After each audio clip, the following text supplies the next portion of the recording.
అందరికీ నమస్కారం. నా పేరు ఆత్మకూరు సురేష్. మా గ్రామం వచ్చేసి మాదన్నపేట, మండలం కమలాపూర్, డిస్టిక్ వచ్చేసి హన్మకొండ.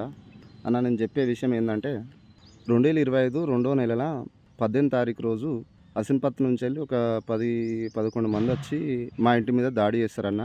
కత్తులు గుడ్డలు పట్టుకొని వచ్చి నన్ను మా అల్లుని చంపే ప్రయత్నంలో మేము తప్పించుకున్న తర్వాత ఆ రోజు 100కు డయల్ చేసిన. 100 డయల్ చేస్తే ఇద్దరు కానిస్టేబుల్ వచ్చిళ్ళు, ఆడ చూసుకున్నారు. మీరు వచ్చి పిటిషన్ పెట్టండి అన్నారు. రెండో నెల 17 తారీఖు రోజు జరిగితే రెండో నెల 18 తారీఖు రోజు నేను స్టేషన్ వెళ్ళి పిటిషన్ పిటిషన్ పెడితే రెండో నెల 18 తారీఖున పెట్టిన పిటిషను సిఐ హరికృష్ణ గారికి కమలాపూర్ స్టేషన్లో హరికృష్ణ గారికి ఇస్తే అది మళ్ళీ మూడో నెల 4వ తారీఖు దాకా ఆ పిటిషన్ ఆగిందన్న. అసలు ఏ కేసు ఫైల్ చేయలే, ఏం చేయలే. నేను పోతూనే ఉన్నా, వస్తూనే ఉన్నా, మాట్లాడుతూనే ఉన్నా, తిరుగుతూనే ఉన్నా, పట్టుకొస్తాం చేస్తామని చెప్పి లాస్ట్కు మూడో నెల 4వ తారీఖు రోజు నాతో ఒక పిటిషన్ రాసుకొని రాపో మేము కేసు ఫైల్ చేస్తామని చెప్పి ఆ రోజు నాకు ఒక పిటిషన్ ఇచ్చిండు. అయితే అటెంటివ్ మర్డర్ పెట్టండి, నాకు గొడ్డలు దెబ్బ కూడా తాకింది, అది జరిగిందని చెప్తే ఆయన ఒక నెల రోజులు కేసును ఆపి వాళ్ళని పట్టుకురాకుండా చేసి వట్టి కేసులు పెట్టి నీ దెబ్బ ఎక్కడ తాకింది, మీరు ఎంజిఎం పోవాలి కదా చేయాలి, అసలు ఎంక్వైరీ చేయలేదు. దానికి విషయంలో ఎంక్వైరీ చేయలేదు, ఆ కేసు విషయంలో ఎంక్వైరీ చేయలేదు. మాదనపేటకే రాలేదు. ఆ కేసు విషయంలో నిన్న వచ్చిళ్ళు 4వ నెల 4వ తారీఖు నిన్న వచ్చి ఆడ జరిగిందంతా ఎంక్వైరీ చేస్తున్నారు. ఈ కేసును పట్టించుకోలేదు సిఐ హరికృష్ణ గారు. అసలు ఈ కేసును పట్టించుకోలేదు.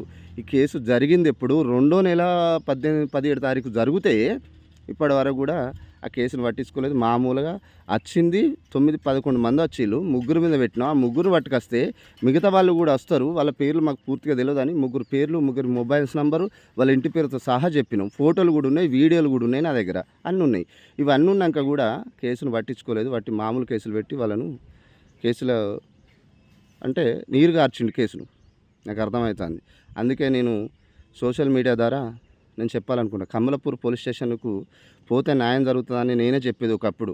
నిజంగా పోలీసులు అంటే నాకు ఎంత గౌరవం ఉండేదంటే అంత గౌరవం ఉండేది నాకు. కానీ ఈరోజు పోలీస్ స్టేషన్ పోతే న్యాయం జరగలేదు. అందుకే నేను సోషల్ మీడియా వేదికగా నేను చెప్పదలుచుకున్న, కమలాపూర్ పోలీస్ స్టేషన్ పోతే న్యాయం జరగదు.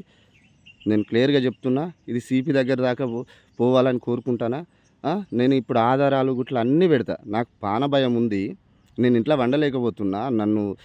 మా ఫ్యామిలీని నన్ను భయభ్రాంతులకు గురి చేసి గొడ్డలను కత్తులు పట్టుకొని వచ్చి నా ఇంటి మీద దాడి చేస్తే నాది రోడ్డుకి ఇల్లు, నాకు పిల్లలు ఉన్నారు, చిన్న పిల్లలు ఉన్నారు, నా ఫ్యామిలీస్ పెద్ద ఫ్యామిలీస్ భయపడుతున్నారు. మా ప్రాణభయం ఉన్నదన్నా కూడా పట్టించుకోవాలి. అయినా వాళ్ళు స్టేషన్ వైపు కేసు పెట్టినా కూడా నువ్వేం చేస్తావురా బాబు, నేను చంపుతామని చెప్పి వాళ్ళు బెదిరింపు కాల్ చేస్తున్నారు, మమ్మల్ని భయభ్రాంతులకు గురి చేస్తున్నారు. ఈరోజు ఇంటికాడ వండుకోలేకపోతున్నాం.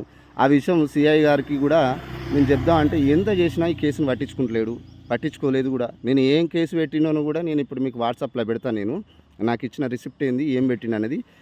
రెండో నెల 2 తారీఖు నుంచి వెళ్ళి 4వ నెల ఇవాడికి నిన్నటికి 4వ తారీఖు అంటే ఎన్ని నెలలు గడిచింది ఇది టైము. ఒక కేసు అటెంటివ్ మర్డర్ కేసు పెట్టండి సార్, నా ప్రాణభయం ఉన్నది, వాళ్ళకి బెయిల్ ఇవ్వాలి సార్, విషయం ఇది అని చెప్తే కూడా పట్టించుకోలేదు ఇప్పటి వరకు. నేను అందుకే ఏమంటానంటే కమలాపూర్ పోలీస్ స్టేషన్ పోతే న్యాయం జరగదు. నేను ఇదే చెప్తున్నా డైరెక్ట్గా.